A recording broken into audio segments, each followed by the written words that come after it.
Welcome back, everybody, to the Longevity Lab. It's been a little while since you and I have recorded a podcast together, like at least a couple months, I feel A like. couple months. We've done some videos together of Yeah. us training runs, but we haven't done a sit down pod. Yeah. So we are well overdue. Yeah. And if you haven't checked out our vlog, Mackie and I have a YouTube vlog up on UltraLife Co., which is the YouTube channel. And you can find all of the Longevity Lab episodes that we're recording right now. We record videos of them. So if you're listening, but you want to actually see us, they're on that YouTube, as well as our vlogs of different adventures that we do. And we've been documenting all of my training for my first 100-mile race. Yeah, our latest video was us running up to 12,000 feet on Old Fall River Road in Rocky Mountain National Park. That was sick.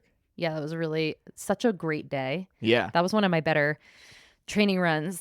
And then last weekend, it was a really bad one. There's a lot of ups and downs in this It's a roller training. coaster. It really, really is. But Mackie and I wanted to take a moment to chat about sort of, I wouldn't say it's a new direction the podcast is going shift. in, just a little bit of a shift and why we want to take that shift. And that is moving away from having a guest too many guests. Not that we're ever going to have a guest on the podcast, but we want to be very particular about who we do invite on to the podcast. And it might end up being that we have the same guests multiple times. And the reason that is Mackie and I get pitched a lot of people to come on to the show. And quite often, even Mackie and I are we're very good at being sold to, I would say, right? Like if somebody Yeah. has a good pitch and they sound really like legitimate, they have a great profile, they have great credentials, then you and I are often, not usually saying like, no, we don't want them to come on the show. And we'll like have a guest come on. We've actually had it where we have never released some of the episodes with some guests you guys will never hear. And the reason that is because we have felt a lack of authenticity at times with different guests. And they were really trying to kind of sell something that didn't fit what Mackie and I believe in as far as how we want to support our listeners and our clientele. And so we want to be as real with you guys as possible. And a lot of the online marketing world is really about getting more sales and attention. Yeah, I mean, I'd say getting attention is like the commodity of our time in a way, right? With social media and the marketing and people pitching themselves to go on podcasts and YouTube and whatnot. And many of these people, we've talked about this before, there's like a playbook that happens of how you sell yourself.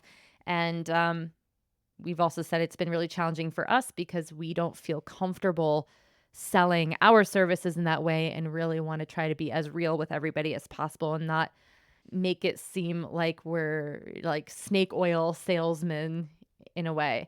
Not to say that all these people who are getting pitched to us are that. I believe that people have good intentions at the end of the day, but it is so much about selling a product or like a way of doing things that is, specific to them, like some secret hack that people have. And it's all kind of at the end of the day, these made up ways to make themselves stand out from the rest of the people who are in the same space. Yeah, they have a product or solution to all of your problems, and it's going to be the one-stop source to fix everything that ails you, right? So there oftentimes you have these solutions that are kind of shoehorned in to fit the problems that they think that you have. So we're very much about the fundamentals and figuring out what are the things that you need to do right on a day in, day out basis that are really going to move the needle over time. Mm-hmm. And oftentimes with these supplements or solutions, they have this, just take this and you'll be good to go, right? And it's a lot easier. It's the easy way out. But what we found is that oftentimes they're not all they're cracked up to be. Yeah, and I just think that I was getting really tired of having conversations with people where it just felt like it wasn't very nuanced. It was a lot around like, this is the hack to this health issue, to how to lose weight, how to do this, how to do that. Um, and so we have just been turning down guests. And if we have guests, although the conversation, could be perceived as being boring because it's not going to be some exciting new thing unless we really do feel like there's some research backing this exciting new thing that we want to share about. We are going to stray away from just hosting people on the pod, even if it sounds really alluring and exciting, just because we do know from almost 20 years, each of us, of experience in the health and fitness industry, that it is quite, it is about the basic principles of things. Yeah, we've seen so many different modalities, types of workouts, all these things, they come and go over time. I've been paying attention to the fitness industry since like 1996, and I've seen all of the different fads come and go, but there's certain things that have stuck around and have stood the test of time. Mm-hmm. And those are the things that we want to focus in on and keep reinforcing for people. Reinforce, right. And by going this direction of having less guests, or guests that are really aligned with what we want to talk about, we're able to control the narrative a little bit more and be able to get to the stuff that we feel that will really be helpful for people. Because the last thing I want to do is confuse you guys. And Yes. I feel like, when I listen to different podcasts with people who have lots of different experts on, and they're saying all of these kind of novelty things all the time, I walk away from listening to those podcasts more confused myself and upset, because I'm like, there can't be 100 different new things all the time popping up. But a lot of it is just how people are spinning things in order to get themselves attention, so that you'll buy their book, you'll, purchase their courses and whatnot. But what I really want our podcast to be a support for people is where you can just keep getting reinforced the things that are true. And I'm not saying that, we are experts in every little thing and we know more than, some of the longevity doctors out there or exercise scientists who are doing actual studies. Like, I'm not trying to say that, but we definitely want to be able to pull information from sources that we know are really reputable. And, I was having a conversation with a client recently who is asking me about, some accounts that she follows online, and, the information she was getting was coming from a chiropractor. And I'm not saying that chiropractor isn't really intelligent and they might have, knowledge in nutrition, but at the end of the day, they were saying things that were very contrary to actual studies that have been, done on these specific things that she was saying the person should do. And even myself, I've been told by my own physician to do things that I had to question and wonder, I don't actually think that would be healthy for me, when it comes to like a dietary change. Right. My one doctor, mentioned fasting for me. And from the research that has been done on women, especially female athletes, that seems to be one of the most detrimental things I could potentially do for myself when it comes to trying to get enough fuel in my body. And the fact that, my physician brought that up as a potential way of gaining health benefits really made me think, like, do none of us really know what the fuck is going on? And I know that my doctor, and as many, primary care physicians, they don't get extensive knowledge in nutrition. And if they did even get knowledge in nutrition, it was a very long time ago when they were in medical school. So all of the nutrition that they're getting now comes from where a lot of people are getting their information, which is social media and influencers, and the people who are getting the most attention. And the people who get a lot of attention are the ones who are screaming the loudest. Yeah. And they have their shtick down, they have their spiel down. So one of the ways that they get that attention is that they'll make a video, and if a certain video doesn't really get views, then they say, okay, well, that topic is not interesting to people. So then they'll make a different video talking about here's why this vegetable is bad for you. And that gets a ton of views. And then they're going to keep making videos on that. It doesn't necessarily mean that that's the truth, because they're going to try to spin this angle as many ways as they can until, they stop getting views on it. So it's all about the views. Yeah, and I think and it's all about like extrapolating some data points from something, but it's not the big picture. Like to say that broccoli is bad for you because it has this component to it is really crazy, because you're not actually looking at the big picture of what are all the other positive benefits of that food. Right. Even if there's one mechanism or something or chemical, that could be in something, it doesn't mean that that dose is affecting you. Right. It doesn't mean that the rest of the, part of the broccoli isn't like overriding that one aspect of it. But it's so easy for people to take this one thing and run with it. And then I think as humans, we want to be told like, this is right, this is wrong, this is good, this is bad. It makes it easier for all of us, right? Yeah. To just be like, oh, broccoli's bad? I don't like broccoli anyway. Yeah, so I don't really like it. I won't eat it, right? Let me eat my bacon. Yeah. Oh, bacon is good, right? Yeah. So I want everyone to be advocates for themselves. Ask more questions. Do research beyond just what someone is telling you before you make a change to your health and fitness. Don't just take something at face value.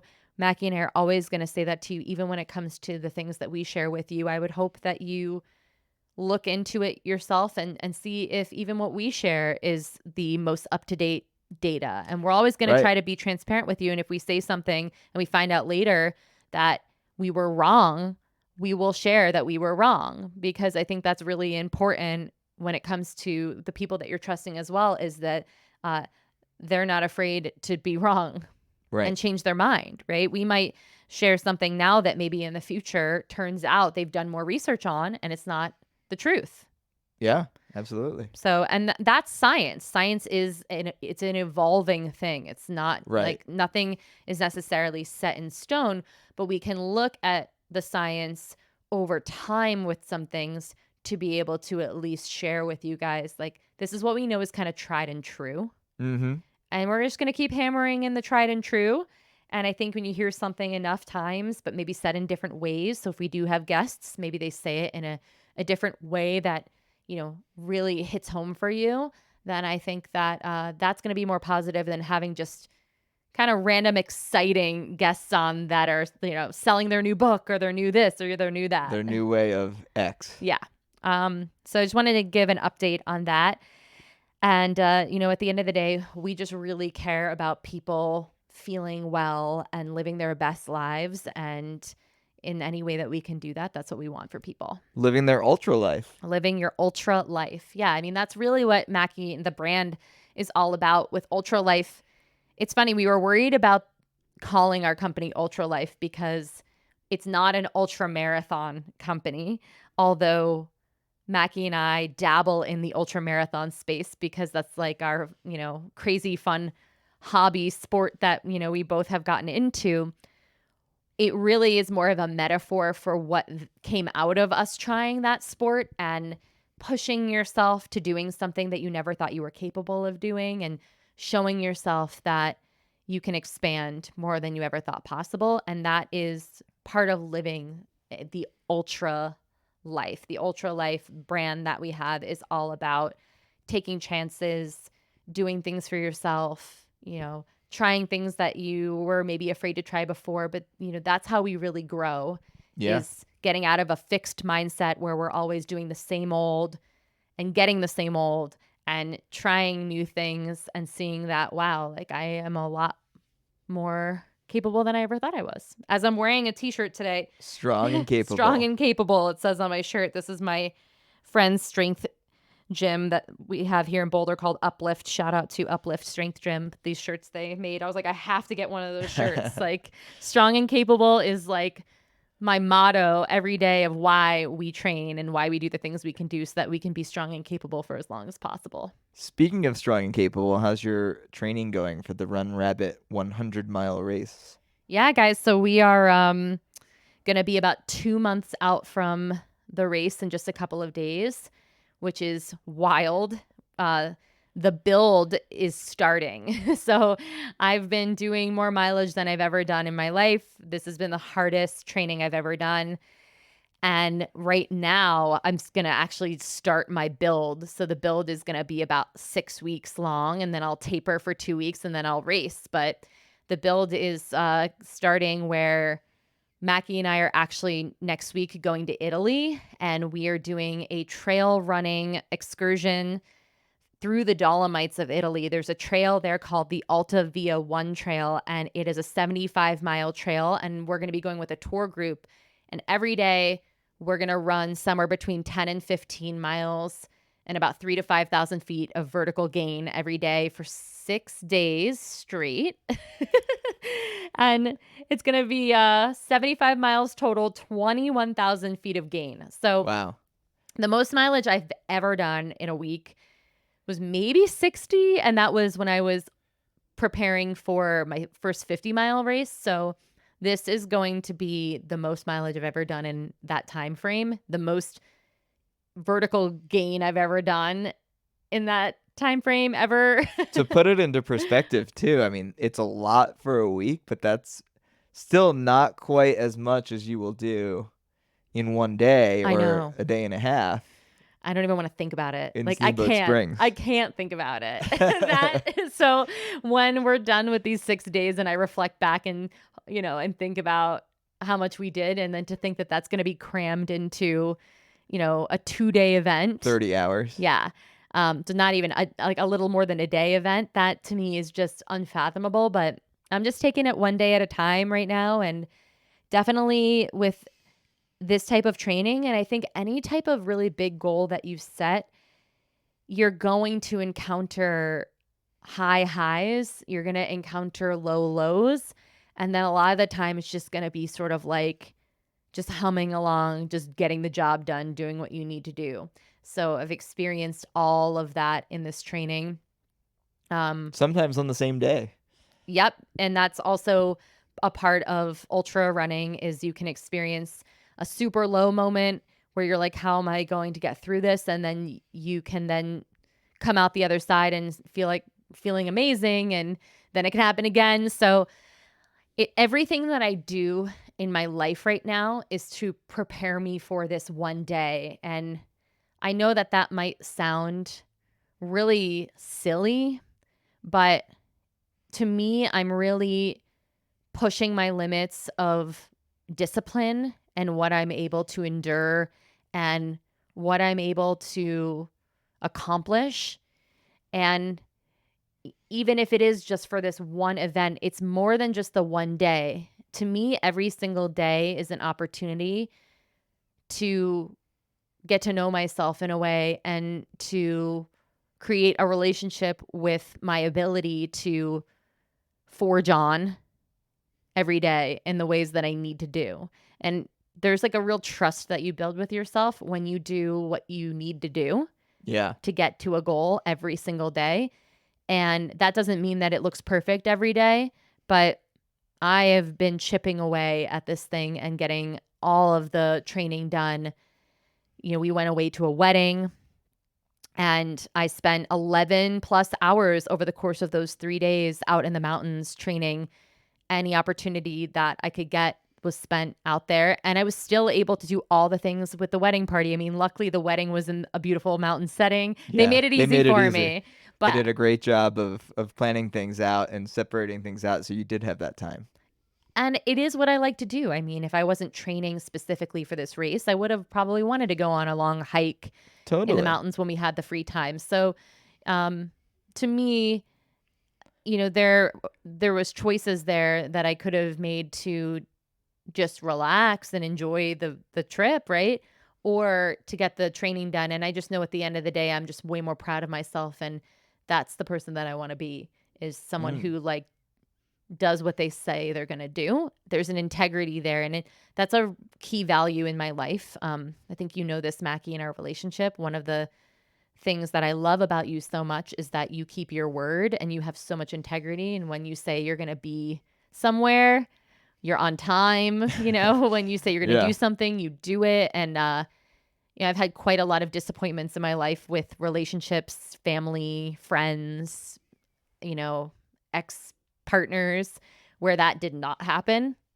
And it's really hard to be in relationships and situations like that where people don't do what they say they're going to do. It's really a difficult thing. So I try to be an example of what I want from other people is what I want from myself. Yeah.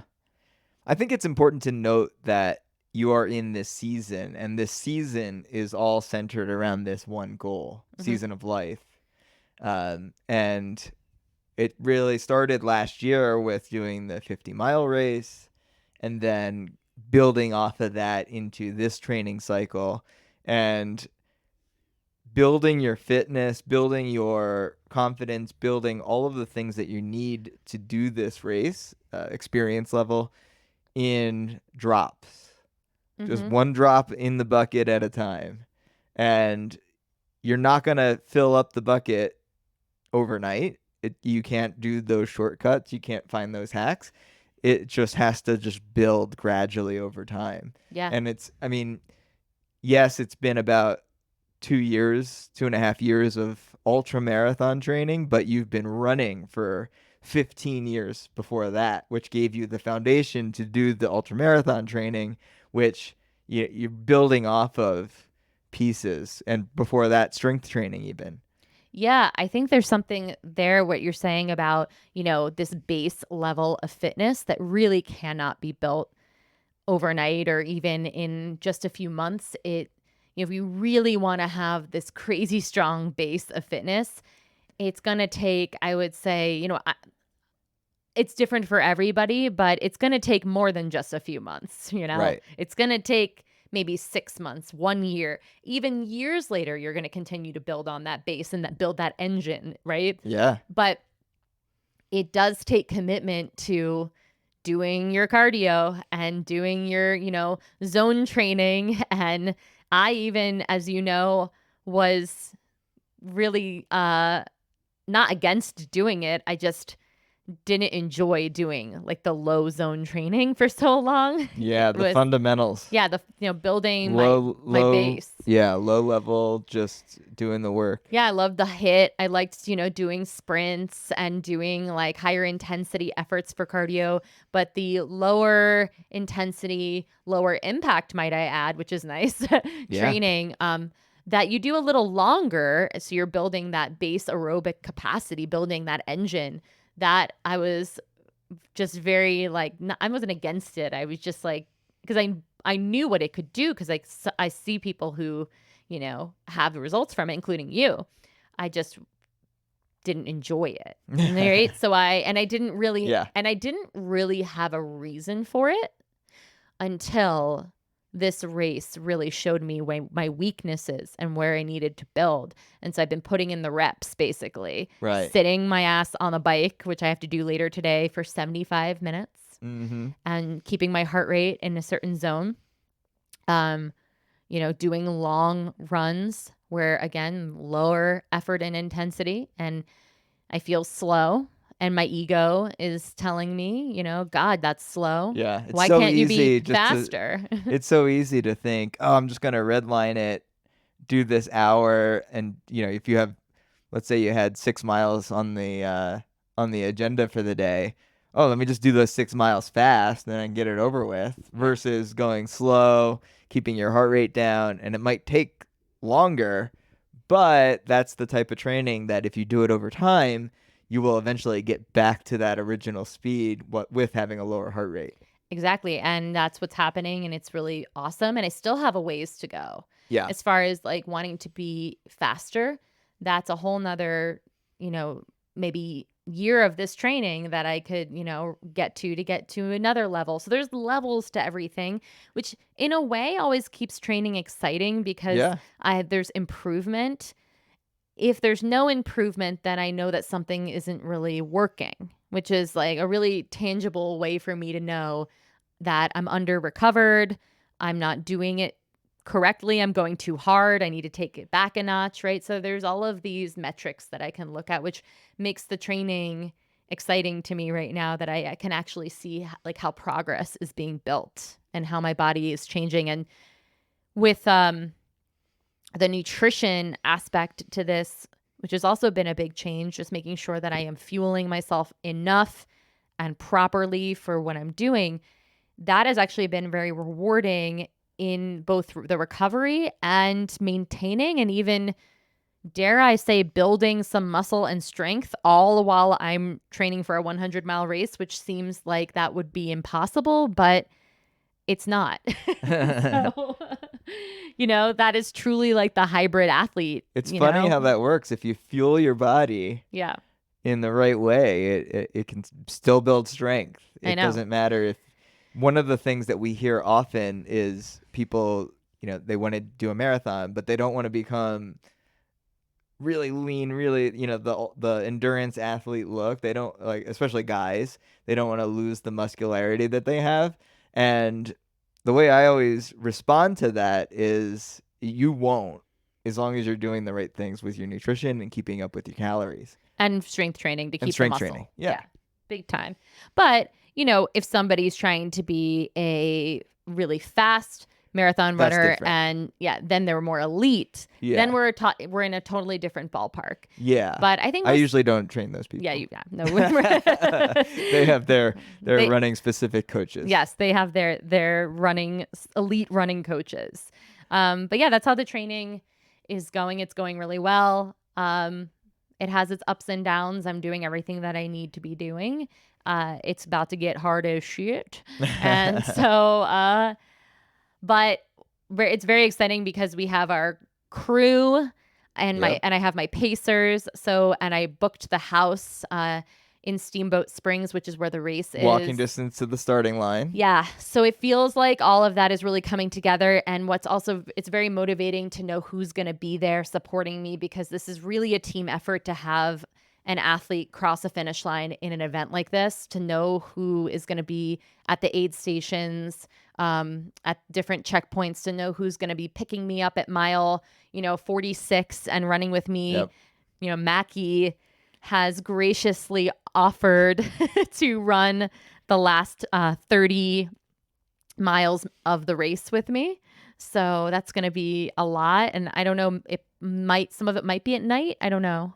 No, that will be during the day. Okay, so I'll pick you up probably somewhere around 9 a.m. and we'll just do we'll do a 50K. He's gonna pick me up 24 hours later, you guys, and we'll see what state I am in at hour 24. Many people ask me, like, are you gonna sleep? Do you get to nap? Not typically in events that are 100-mile races, unless I end up having some extra time built in. And I think that would be in my best interest to close my eyes for like a micro nap of 10, 15, 20 minutes. But oftentimes it's best to keep moving in these scenarios, because once you kind of stop, your body is going to start repairing and doing what it needs to do to recover you. And we don't necessarily want to signal to my body that it's recovery time until it's over. So, ideally, I don't stop just for going to the aid stations and making sure that I'm eating well at the aid stations, that I'm maybe changing clothes for a moment if I need to change my clothes to get into something warmer or something cooler, depending on, because the weather will shift quite a lot throughout the whole event. I'm starting at 9 a.m. It's mid-September, so it's probably going to be pretty warm. There could always be a chance of rain. And then in the evenings, since most of this race is spent up around 10,000 feet, it's going to get much colder because you're higher elevation. So I know during the evening, it's very important. And my coach and I are going to have a talk about this. I chatted with her yesterday. And as we get closer to race day, we're going to have like a hypothermia chat. Nice. Which is a chat I never thought I'd have with someone. Yeah. So she herself has done this race. She's my coach is doing this race again. So it's just also really cool to know that my coach is going to be out there. There's two different divisions. I'm in the slower division. The tortoises. There's tortoise and hare. I'm in the tortoise division. So we start at 9. And then there's the hare division, which is fast, people who are faster and are really out there to race. I'm out there to finish, not to race. So she starts at 1 in the afternoon. So they start later and they have a shorter cutoff time. So I don't know if I'll ever see her on the course at any point, but it'll just be awesome knowing she's out there doing it too. And she has a lot of experience with these, distances, which is why she's coaching me. And we are going to talk about, making sure that I'm safe and I have all of the gear and the proper clothing to make sure that I don't get too cold at night. Yeah. Um, The but other there, good thing yeah, is we'll have a chance to test out our rain gear in Italy, yeah. which apparently it rains very often where we'll be. So it'll be a good test of our gear. Yeah. So going back to just thinking about how everything is for this race and, you know, it is a selfish goal. And I am very aware of that. This is like a season of me in a way right now where like I am pretty hyper focused on this one thing, this one event, this one day. 6 months of my life is dedicated to this. But I just think it's a really cool experience to go all in on something. Yeah. But I also am aware of the sacrifices that I'm making personally and also professionally and socially and also like romantically. Our life is very centered around Yeah. my training. Yeah, our weekends are, especially this weekend coming up, we're going to do 20 miles on Saturday and then 10 miles on Sunday. So that's 30 miles over the course of 2 days. And after you've done 20 miles, you don't really have the energy to do a whole lot after that. We're going to just be staring at the wall, I think, afterwards. Yeah, it definitely doesn't leave a lot of room for us to want to go do many things socially. Yeah. We do push ourselves a little bit and Yeah, and it's yeah. important to We keep those things up, yeah, but to keep some of those things up, but I'm also not upset about it because I am making this choice of these sacrifices. They yeah. don't feel like negative in any way. I don't feel like, "Oh my god, I don't want to go do this 20-mile run. I just want to go hang out with my friends all day." I Yeah. really feel like, "No, this is a badass thing that I'm getting done and accomplishing for the day to get me closer to this really, really cool goal to sort of meet a version of myself that I don't know exists yet." And I was walking with my girlfriend yesterday, and she said, "It's so cool because there's Juliet before she's done a 100-mile race, and then there's going to be Juliet after she's done a Nice. 100-mile race." And I was Yeah. like, "Wow, that's a really cool way of thinking about it because these things are very life-changing. Whatever big goals you set for yourself, they are life-changing. And even if you don't accomplish the goal, there's a very big chance in things like this that I will DNF, which Yeah. means did not finish, right? Um, and if that happens, that does not take away from the fact that I have spent 6 months every single day getting myself to that day." Yeah, it's the whole idea of the Misogi, where you choose to do an event once a year that changes the course of the rest of your year. In the lead up to it, obviously you're preparing, but also it changes the way you look at things after you've done it. Whether you finish it or not, that's irrelevant, really. It's about the mindset shift that you have going into it. Yeah, I think these things build a lot of confidence. When I think back to working with with clients and I want to set goals with them for things like I want to get you to your first pull up, or I want to get you to be able to do 10 push-ups from your toes. Right.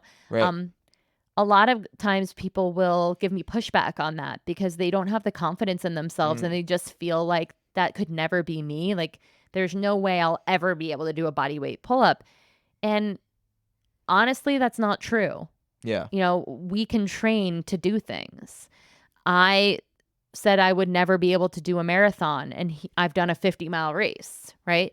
So it's about the training and the reps and that you put in and having a plan and then executing that plan and following that plan. Doesn't have to be perfect, but you've got to put the time in and the effort in. So I just encourage any of you listening that, if you tend to put limits on yourself, I think it's a really cool idea to set some goals. Maybe it is the pull-up goal, whatever it may be. But then you can actually have your week planned around how am I going to get to that? Yeah, Right? it might sound like a huge goal that's completely impossible when you first start out, but if you just start by taking one step, one little piece of it, and giving yourself the patience and allowing yourself the patience to build up to it over time, and really having that mindset of, okay, this is going to take some time, but it doesn't necessarily have to be hard, quote unquote, right? Yeah, like kind of being in the process of that. I think patience is huge and consistency is huge. I mean, most of Yeah. the reason why people don't get to their goals is they just lack the consistency. Because, if you want to do a pull up, but you're only doing pull ups, every other week, then you're going to probably stay doing the same, bands around your legs. Or if you're using like a machine in a gym, the same, amount of weight added over and over and over again. But if you had an actual like plan of, I want to do this thing, Yeah. then the programming would look a little bit different and you would follow that and then you would hit that goal. I mean, it really is that simple. It doesn't mean that it is easy because you've got to like, stay the course, but it's simple in that way. Like we overcomplicate things a lot. I think that's another reason why having this big, scary goal is so powerful over choosing a goal that's less scary. Okay, here's a goal that I can't do it today, but uh, I think I could do that. You are much less likely to stick to it when things get hard because you're not really all that excited by this medium length Mm. goal, right? Mm-hmm. If you're doing something big and you think, wow, if I do that, that's going to be so cool. It's going to be so badass if I do this. You're much more likely to stick to it when things get challenging. Yeah, because you can't fuck around if you have like a Right. goal like mine. Like I can't mess around. There's no like phoning it in. Like I have to do the mileage and I have to prepare my body nutritionally, right? Like every time I'm force feeding myself on a run and I don't want to eat, but I'm like, you have to, it's because how am I going to get to the actual like event day? And if I've not practiced that component, and this was something my coach and I talked about with other athletes, she's like, the worst is when she has an athlete that hasn't practiced their nutrition on their long runs. Yeah. And then you have to do nutrition on the event day because you're out there for so long. You cannot get away with not, you could get away with not eating for 3-4 hours, but you cannot get away with not eating for 24, Yeah. plus hours. Yeah. And then if they've not tested their fuel, they've not tested their ability to digest certain things, to handle those calories, then it's a freaking disaster on race day. Yeah, I mean, and if you think about your goal right now is somewhere between 60 to 90 carbohydrate grams per hour. Mm-hmm. And the idea of doing that for 3 hours, if that seems like a lot now, imagine doing that for 30 hours. Yeah, man. I have been thinking about that. So every hour on the hour, we used to do these workouts every minute on the minute, right? Yeah. You do 10 pull-ups or whatever it is. Now you're doing every hour on the hour, 60 grams of carbs. Let's go.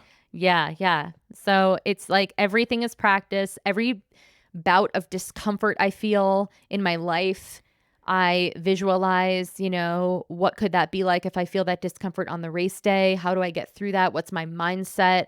I got my period on my long run on Saturday, and I was having a hard time thermoregulating, which can happen when we have our cycle, that we feel extra hot. We can't cool our body down. Yeah. And Plus, it was hot. And it was on hot. top of that. Yeah.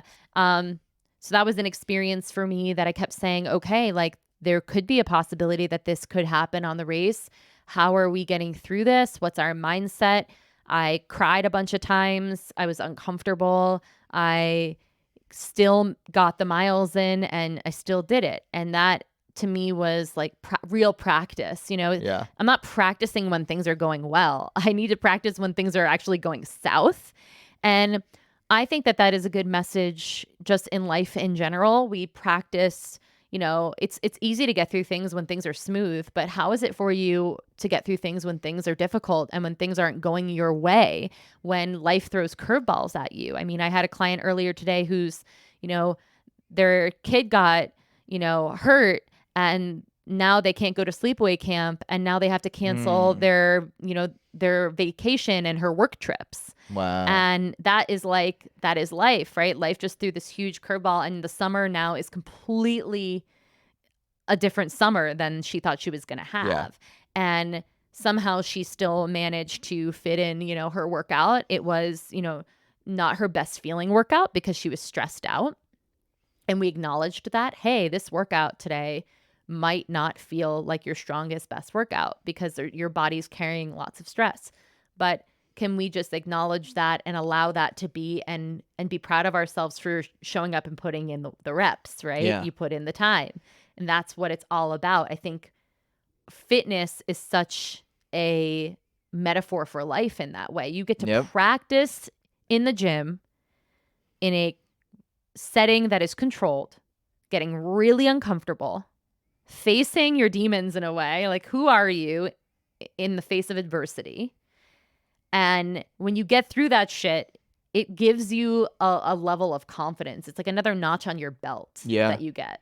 Sally McRae talks about this a lot. Yellow Runner on Instagram. She talks about how these races, these ultra marathons, are really great metaphors for life because it gives you an opportunity to practice problem solving, practice tenacity, practice all of these skills, and you build the confidence in a artificial stressor, right? It's something that you're choosing to do, but it allows you to have, when those stressors in regular life come up, you have this notch in your belt to know that you have strength, you're strong, you're powerful, you can do whatever you need to do to get through that, whatever stressor it is. Yeah.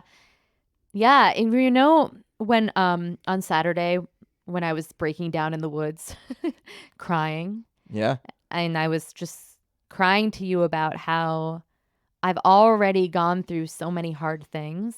Mm. And I was like, in that moment, why am I making myself do even more hard things? Yeah. I already know that I can do hard things. Yeah. I've done them already. But it's because I still want to keep pushing those limits. I have gone through, some of the hardest things in my life that I don't wish upon anybody, with loss and abuse and different things throughout, my childhood and my young adulthood, that I really came out the other side, and I chose how to move through those things. And I still wonder sometimes, how much do we choose, how much is sort of like nature nurture in a way, because I know not everybody that has scenarios like I did does make it out the other side. Yeah. And in a way, I don't blame them. I don't think that they weren't strong enough, or they, oh, you had a choice and you chose to not get through it. I don't really think that. I'm still kind of wrestling with those That's an interesting, thoughts. really interesting point. Is there some sort of like destiny we each have of how we carry out our life? I don't know. Just as much as I feel like the rest of us don't know. I ask those big questions all the time. All I know is that I was able to push through the other side on many of those dark moments in my life. And because I did that, I can pull from that. And I know that I am strong and capable from previous experiences. So anytime we do stuff, and doing these hard physical things is a way to simulate that. I'm not wishing upon anybody a dark time in their life. Yeah. I hope for you that you get to practice this stuff by doing a simulation, right? By putting yourself in a hard scenario of a workout or a race or a big beautiful hike that, when you're traveling somewhere and you get to that mountaintop and it was freaking hard as fuck, but you get up there and you look around and you are like, holy shit, like I did that. My body is so strong. Look at the view from the top that I wouldn't have been able to see, from a car. I hope that you get that opportunity in your life so that you can then have all those experiences to pull from. So when other things are hard, you're like, no, I can do 20 miles up a mountain, and I got through that, and I have the strength and the fortitude. I think what it does is it allows you to turn the volume down when other things come up in life. You can, instead of it feeling overwhelming and scary, you just turn the volume down on it and know that you can get through it. Yeah. And it makes other things really not be a big deal too. When you push yourself and you do hard things, when little things come up, you're like, psh, whatever, like that's nothing, and I'm not going to waste my energy on dumb shit. Like I don't get stressed out over like the little things that I once used to get stressed out over. I think there's a correlation there. Just can't be bothered. It's just like, it's those things I know also they'll work out, right? Um, I think, I forget who it was who said this, but it's one of those things where when something happens in your life and you get worked up all of a sudden, you can ask yourself, like, will this matter 5 minutes from now? Will this matter, 5 years from now? I'm gonna Jason. This is Jason Khalipa. Okay. He has the 5-5-5 rule. Okay, so it said 5 minutes. 5 seconds. Oh, 5 seconds. Was it going to matter in 5 seconds? Is it going to matter in 5 minutes? Is it going to matter in 5 years? See, there's a big jump there for me. I'd like to change that one. I was thinking about this. I agree. I thought the same thing. 5 seconds is actually too short. So well, I feel like when would it not matter in 5 seconds? Like, just let's an example. say you stub your toe. It hurts for 5 seconds and then it's gone. Unless you break your toe, obviously. I kind of like the idea of 5 minutes. That's where I would start. Okay. And then I would actually go to 5 months. Yep. And then 5 years. Yeah. Those are my 3 5s personally that I connect with. Yeah. I think that's a more evenly spaced. Yes. thing. So 5 minutes, 5 months, which is a big jump. We could say 5 weeks, but 5 months and 5 years. But yeah, no, I think that is so helpful, especially in like business stuff too, when we're thinking about, if we don't do something exactly how we want to do it, or we don't get a result how we want it, in business, to ask ourselves that, like, will this actually matter in 5 months? I used to be obsessed with every little thing ever in high school, and every little interaction that I had with people. If I said the wrong thing, I would get upset, or if I didn't come off the way I wanted to come off, I would get upset. And you think, especially when you're in high school and you're a little bit younger, you think, okay, every moment is so important because you don't have that experience of time. And what's wild to me was somewhere around 10 to 15 years after I graduated, I pulled out my yearbook and I looked at my yearbook, and there were so many people. And I didn't go to a huge school. I pretty much knew everybody in my graduating class. And when I looked at my yearbook, there were a lot of people that I had no recollection of. Didn't remember their name, didn't remember their picture. I was like, who is this person? And it's so interesting to think I knew everybody in that graduating class, and I thought every single moment with them was so important, and to the point where I had anxiety around it. And then years later, you come back and you're like, I don't even remember who that is. Yeah. So like that example of it doesn't matter. Yeah. That is really interesting that you cared so much about them, but not enough to remember who they were. Well, over time, you go to college, you get a job, you go to, you're constantly meeting new people. So I think your brain has a hard drive and you can only remember so many people. So it. But I think that, this is what holds so many of us back still is, not authentically being ourselves because we're afraid of how we're being perceived, right? Yeah. Not really being who you are, right? You're not necessarily expressing yourself how you would express yourself in your head. Yeah. You're saying something different to a friend. Right. You're censoring yourself, right? In many scenarios. Or the idea that you have to be who you were yesterday.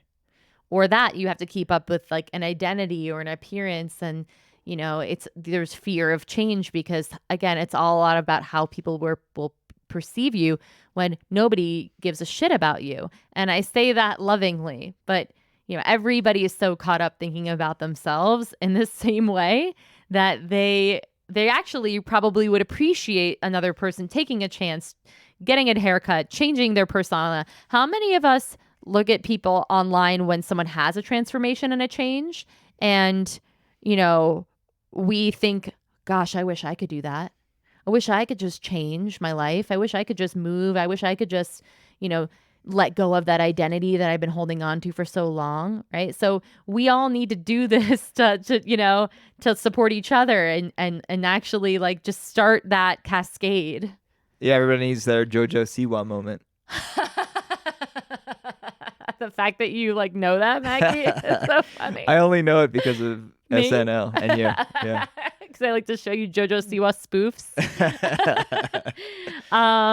Yes, everybody needs their JoJo Siwa moment and quote. I'm going to make a shirt that says that on there for you, and you're going to Nice. wear it around.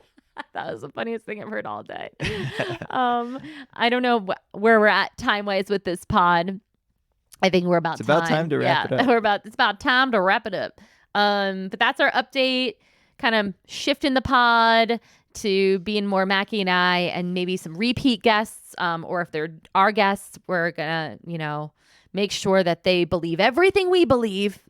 I'm just kidding. No, just no, we want to be challenged. Yes, we also want it to be in an authentic way that is backed by science, backed by testimonials, and really has this robust backing behind it. Yeah, I agree.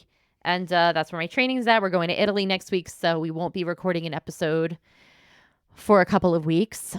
We will be on Instagram. If you don't follow us, Juliet Root, Mackie Root on Instagram, and we'll definitely be documenting a lot of that trip, and we'll be putting stuff up on YouTube when we come back. We'll be creating some videos, and we're going to be going on the trip with Billy Yang, who is a filmmaker and has a very popular YouTube channel, Billy Yang. If you haven't checked out his YouTube, go ahead and do so. There's so many awesome stories on there of people doing amazing things. And he's going to be creating a documentary about our experience with the rest of the group going through the Dolomites of Italy for 1 week. Should be fun. And then just so you guys know that we are not just total freaks that, only run around the mountains and don't do anything relaxing after our week of running. We're going to be relaxing in Italy and eating our way through Italy for a week. So. That'll be your last low week before the real build. Exactly. I get a chill week, and then it's like really go time until my race, which is September 13th. It's called the Run Rabbit 100. For those of you who want to follow along, I will, when it comes towards race day. We'll post our tracker link. Yeah, we'll post. You can watch the dots. Yeah, we'll post my tracker, and we'll hopefully get as many of you guys who are listening involved, because the more that I know of people that are out there rooting for me, the more exciting and awesome I know I'm going to feel. And just knowing that I'm not alone in the woods for hours and hours, and that because even though there will be other runners, there's a lot of points in these things where I will be by myself and I will be alone in the woods with my thoughts and with the, with the trees. With the moose. With the moose. I hope not. I hope I don't see them. But thank you guys for being a support and listening. And we just love your feedback about the podcast. So if you have not given us a review on either Apple or on Spotify, whichever platform you're listening, or on YouTube, if you're on there watching this and you haven't hit the like and subscribe button, that really helps our channel grow. And it's been growing little by little, which is super exciting. And leave a comment on the YouTube video. If you are watching any of the videos, please leave a comment. And we just want to be able to connect with you guys and, just be helpful in any way that we can and have real meaningful community and connections. And that's really important to us. Yeah. So thank you guys. See you soon. Thanks. Bye.